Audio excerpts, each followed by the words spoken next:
Well, welcome. Thank you so much for coming, everybody. I'm surprised to see this number given the climatic conditions we have this evening, but maybe it's a bit apropos that we do have challenges like that as we discuss these things.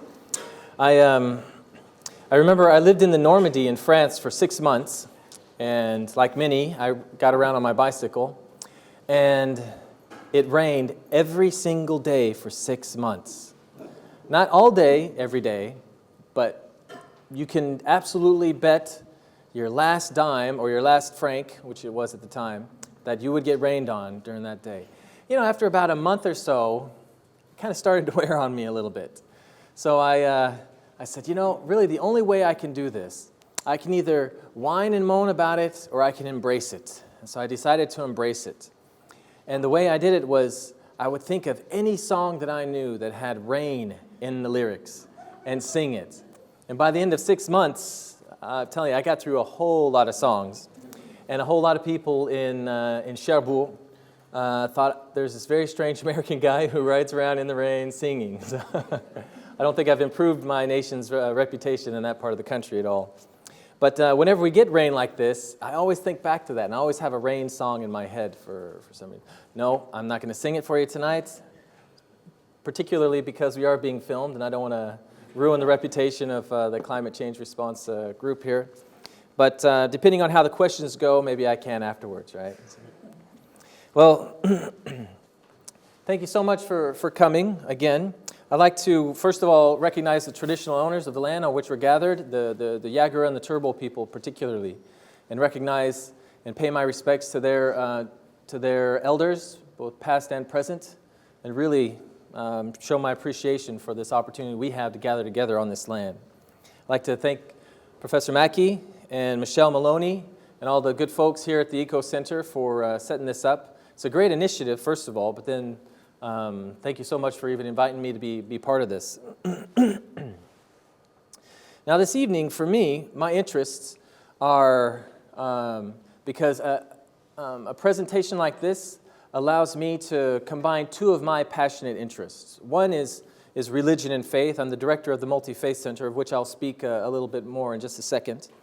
But also environmental issues. I have my first degree at university was in wildlife management, conservation biology, and I worked for a number of years as a wildlife biologist, particularly in the Rocky Mountains and the deserts in western U.S. So a bit of my background is after that, I then did a master's degree and did development work in Africa, sub-Saharan Africa, for a few years. Then returned to school for a second master's degree in in mediation and conflict resolution.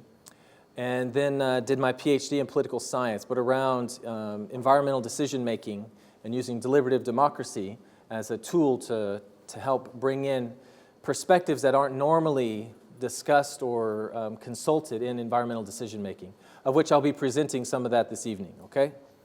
So that's kind of my egghead background.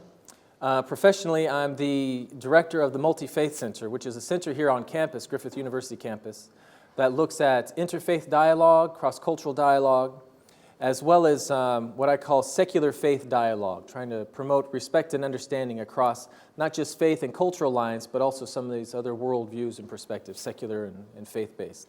So we do some very interesting projects there, and I'm happy to talk more about that. And because it is pertinent to the discussion this evening, and we are engaging with questions of faith, my own personal faith background is as a Latter-day Saint. I'm a practicing Mormon, as you would probably call it. And that does influence my own engagement with the environment and my decision-making around that. And we'll be talking about some of that as we go along. Let's see here. So the basic thesis of my presentation is the importance of acknowledging that our environmental systems are social ecological systems. And what I mean by that is what you see up here on the screen, that our values and our beliefs contribute to decisions we make that impact the environment and how we respond to changes in this environment. So if this is the case, if we accept this basic tenet tonight, it means particularly that we should look at ways to incorporate in our environmental decision making the beliefs and values of those impacted by these decisions. So how do we fold that into this discourse that we have? And climate change is one of utmost importance. So the outline, pardon me, I have a bit of a frog in my throat. I guess given the wet conditions, frogs would be everywhere right now. So what I want to do in my presentation this evening is I want to share with you 3 examples that are often related to climate change. You may wonder why Facebook is related to climate change. I'll tell you that as well. But we have an example from the biggest fire season that the U.S. ever had, which was back in 2000, the summer of 2000. We have an extended drought from Baringo district in Kenya. We'll talk about that as well. And then a discussion on Facebook around climate change, or global warming, as they put it. And then the reason for these examples is to show how belief and values do influence people's decision-making and their response to changes in their climate. And if that goes well, if you haven't fallen asleep or thrown me out of here, what I'd like to do then is to look at a framework of how to bring these values and beliefs into our decision-making processes at a higher level. Does that sound like a good way to go? I don't know what I would do if you guys said no in that instance, actually. I'd say, well, there's really good food. We could, I guess, go enjoy that a bit more. Now, the first example is the Clear Creek Fire. Now, this is in Idaho, which is a state in the Rocky Mountains in the U.S. And what you're looking at is a satellite imagery of this fire. It's a bit difficult to see, actually, with the... let me see here. Am I pointing this the wrong way? So this here is the fire, and this, of course, is a big plume of smoke coming off of the aggressive or front end of the fire. Now, this fire, it started just as a lightning strike in the San Machalis National Forest, which is where I happened to be stationed at the time as a firefighter. I worked at a helibase, as what they call a helirepeller, which is not the same as a hell of a repeller. What a helirepeller is, I don't know if they have those in Australia. You have smoke jumpers, but I haven't heard of helirepellers. But in certain areas, like the Frank Church Wilderness, which is the largest wilderness in the 48 states in the U.S., and other areas where you can't get anything in there, they'll fly you in on a helicopter, and then you rappel from the helicopter down to the fire. It's called an initial attack. So you get there, if you can't contain the fire, you can at least then direct other resources to come in. So that's what I was working as during this fire season, which just turned out to be the biggest fire season in U.S. history. Now, the Clear Creek Fire, by the time it finished, thanks to winter setting in, actually, it had burned 206,379 acres, which is roughly, if Google is correct, 835.19 square kilometers. So it burned what would be a good chunk of Brisbane City Council, the majority of Brisbane City Council, for example, to give you an idea. A very massive fire that burned very quickly. Now, the example that I want to share comes via a fella, his name was Joe Carvello. Now, Joe Carvello happened to be from the town of Salmon, Idaho, which was in the direct path of the Clear Creek Fire. But it's not that he simply was from Salmon, Idaho. He actually worked for the Forest Service in their fire management office, and he was on this fire the what they call an incident commander for the fire.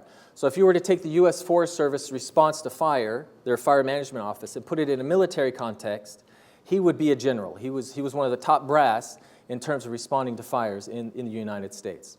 So it was just by sheer coincidence, it seemed, that the fellow who is a general in this is also from the same town that is now being threatened by this enormous fire. That all predictions were that unless the weather changed, it could grow to 500,000 acres. It really was just out of control.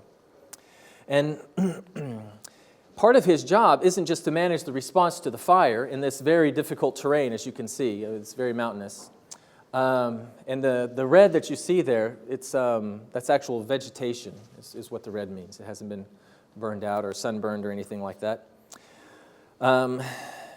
But his job was to manage that response, but also the public engagement with this fire and managed public relations as in relation to this fire.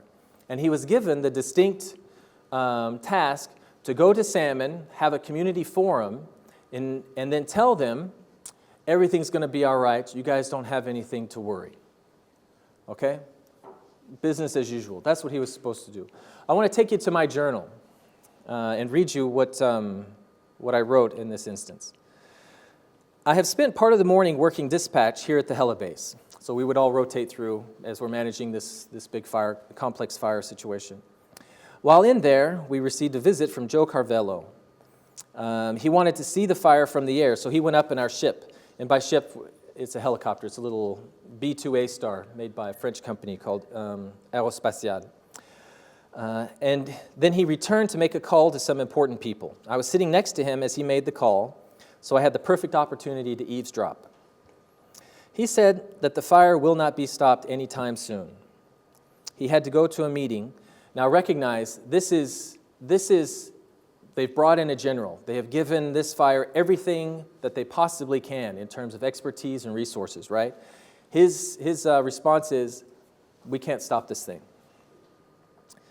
He had to go to a meeting last night with concerned community members and try to assure them that nothing will happen to Salmon, but he wasn't able to do it. These are people he grew up with. He knew many of the people in this forum, and he just couldn't look him in the eye and say, don't worry, everything's all right. He couldn't do it. In addition to this, as if the situation isn't rough enough, the crews that we have on the fire are due to leave, and the replacements are fewer in number and sorely lacking in experience. Now, fire response in the U.S., the idea is you hit it hard and fast with your best crews, and then usually you can get it under control. But every once in a while, you get a massive fire like this that your very best can't do it. And what happens is you can't stay on a fire for months on end. It's just such exhausting work, so they have to leave. But then what do they bring in after that? Well, in this case, it's the National Guard, and it's some prison crews. So good able bodies, but not with the expertise that a lot of the other firefighters had. So it was a very bleak situation that Joe was facing. And he said that it's greatly possible that the fire will burn down into the town of Salmon. So when we're speaking of decision-making and beliefs and values, this isn't a faith-based example. This is more of a broader example. But he went to this community and said, okay, guys, I got to be straight up with you. The town could get burned to the ground. The fire could reach the town. And from that, a whole host of environmental decision-making, business decision-making, social decision-making rolled off of the way he decided to respond to this particular situation, which affected the town, which still affects the town today, I would imagine. It would be interesting to go back and do a study on that. Now, so that's one example, a broader one around general beliefs and values. He couldn't overcome the things he had been taught and the connections he had made growing up to do his job as he was supposed to. The next example I want to share with you is from Baringo district in Kenya. It's as you can see, that's that green patch there in western Kenya. And that, if we had a topographical map or some other type of map, you would be able to see that it's in the Rift Valley region of Kenya. And Baringo district, the reason why I use this example is it was the subject of my first master's thesis. And I wanted to take a look at the community, the district level response to persistent drought in that area. That many link to climate change and challenges, other challenges related to it. So now Baringo district, it's made up of largely two ethnic groups. One are the Tugen, and the other is the Ilchamus. Now the Tugen, they're mainly a pastoralist group that are predominantly Christian.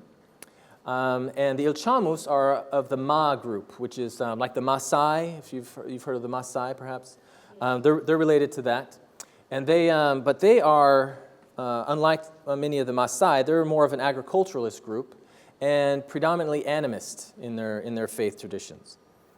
Now, I use this as an example of perhaps faith, the values in their faith traditions, is a differentiating factor. And we'll talk about this and perhaps return to it briefly at the end of this example.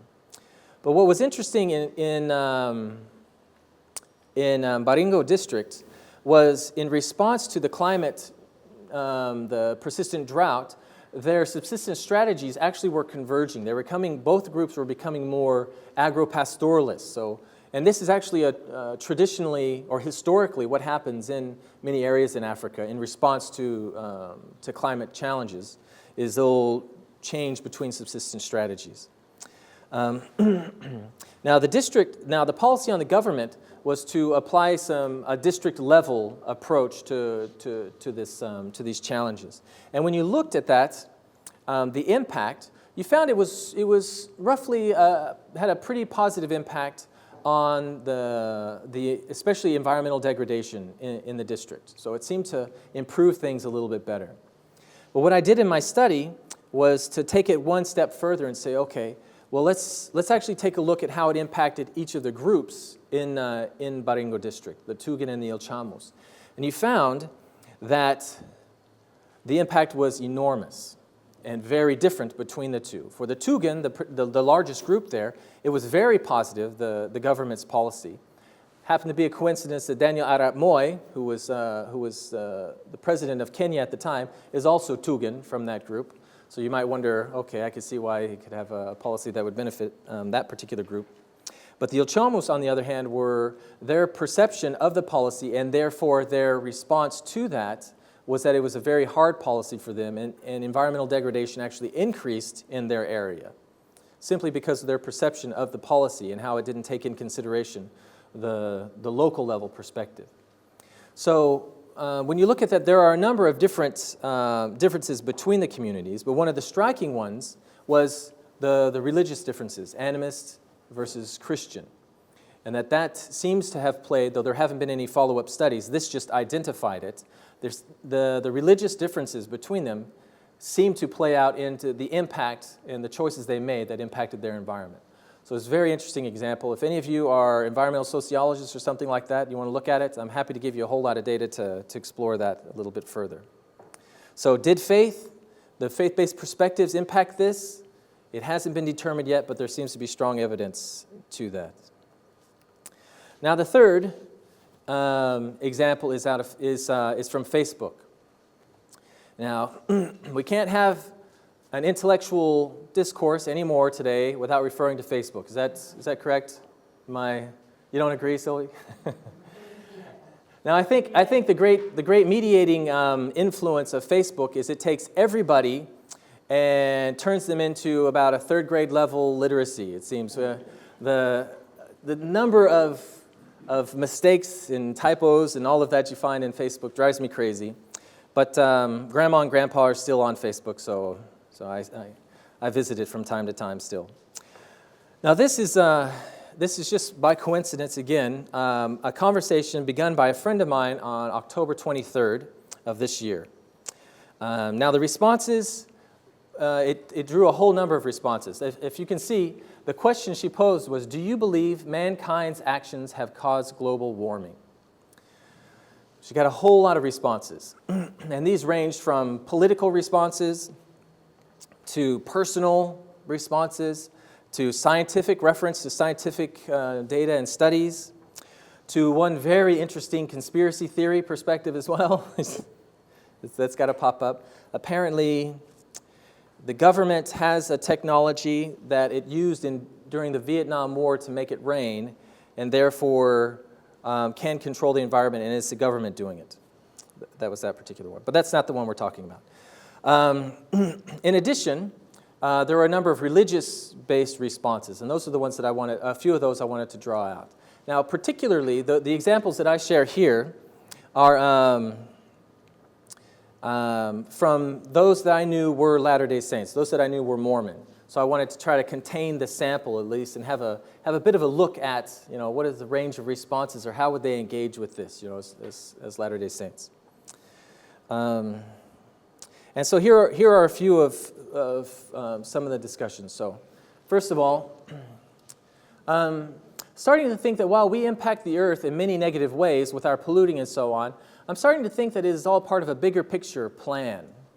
I mean, do we really think that we can influence the climate systems of the world? I don't know, just starting to question the whole global warming issue. Now, in Mormon speech, this idea of a plan, that's an important term, because we talk about God's plan for all of us. So when they talk about a plan, they're not just referring to some nebulous thing. They're actually referring to an important component of of our theology, of our doctrines, okay? So the response is, just because it is part of the bigger picture or plan doesn't mean we didn't cause it. Data surrounding the post-war period suggests humans are significantly affecting the planet's health. So this is another Mormon responding to a Mormon's post. Then we have this one down here. What is happening has happened before. It's not the end yet. The prophet hasn't told us about anything to worry about yet. I'll go by his lead. Now the prophet, just so in case you're wondering, the Latter-day Saints, we believe we were led by a prophet, a spokesperson for God. And so if he's not telling us to worry, then we don't need to worry. That's what this person's saying. I have to admit, it's a bit challenging sometimes for me to be engaged with my own faith when you hear some of these things as well. You think, where'd you get that? But that's part of the richness of all these traditions. And so continuing on, no way has man caused this. I do not believe that man can undo what God has created. And then another Latter-day Saint says, and I believe that God allows men to undo what he has created. It happens every time an abortion is performed, a marriage is broken, every time people act in weak and selfish ways, they undo a little of what God created. Then why not so with our planet? And what's very interesting about this, whether or not you agree with what's being presented, what's very interesting is people are willing to dive deep into what is their core beliefs, their deep theology, and correlate it to our relationship with the environment and to refute other perspectives within the same tradition. And then finally, these here. I think even the uncertainty and confusion has been known about and planned for millennia. It seems the storms around us, physical and spiritual, are reaching heights and intensities never before experienced, and some of the best advice we have been given is to stand firm, to simply hold our positions in this last desperate, fierce, and fiery battle for the souls of men. This is amazing. We're taking climate change and literally equating it to this larger spiritual battle that's playing out around the world. All I can say is that I am humbled and eternally grateful for the opportunity I have had to live on this earth and with all its majestic beauty. We are indeed stewards of the earth and can each do our bit to take care of it and our fellow man. And this concept of steward and stewardship is also very rich within broader Christianity and other faith traditions as well. But in the Latter-day Saint perspective, it has a particular sense that other Mormons reading this would connect with them immediately. So, what some of these examples do is, I put them out there to show you the range and diversity that exists when we are talking about environmental issues, climate change in particular, from within one relatively small faith tradition. I imagine Catholicism or Anglicanism or Islam or lots of Buddhism. There's a huge range as well. But that these are core important values that people refer to when they're talking about climate change and how to respond to it. One of the questions that do come to mind that I would love to explore with you guys at a future date is, does our faith, or I'll talk about me specifically, I guess. Does my faith or my religion influence how I relate to the environment? Or do my environmental views influence how I interpret or relate to my own faith and religion? Because if you look at this, all from within the same small religion, there's such very different ways of engaging with the environment or interpreting the environment and the changes in the environment. So those are three examples. One kind of a broad one about just the general person's beliefs and values. One, it could be faith. That might be an important factor, or a religion. And then the other one is specifically looking at religion and how it does affect people's engagement with the environment and its changes. So I just put those out there as examples or a bit of evidence for saying, this is important. We need to at least look at it. And if we do think it's important, how do we incorporate it? How do we dialogue around these things? How do we bring them to the table in a way that allows us to engage with it? However crazy some of it may seem to some of us. Well, I'd like to put forward a framework of 3 categories. So there are 9 principles, and I divide them into 3 categories that can shape or help us structure a dialogue process. Now, the first is around participant communication. So it's how the participants in the process will work together or dialogue together. What are directions on that? Then we have the composition. Who should actually be at the table dialoguing and presenting these things? And then finally, the process itself. So we've talked about the participants. Let's look at the broader process. How can it flow, or how does it go about? All right? And we'll zip through these. We don't need to go into great detail on any of these. We can, it's just putting it out there for a bit of discussion. So the first one is reason. And by reason, I'm not talking simply about rationality as an irrational argument. It's more of a reason giving. So yeah, you can't refer to, let me see, emotional appeals or unfounded personal preference.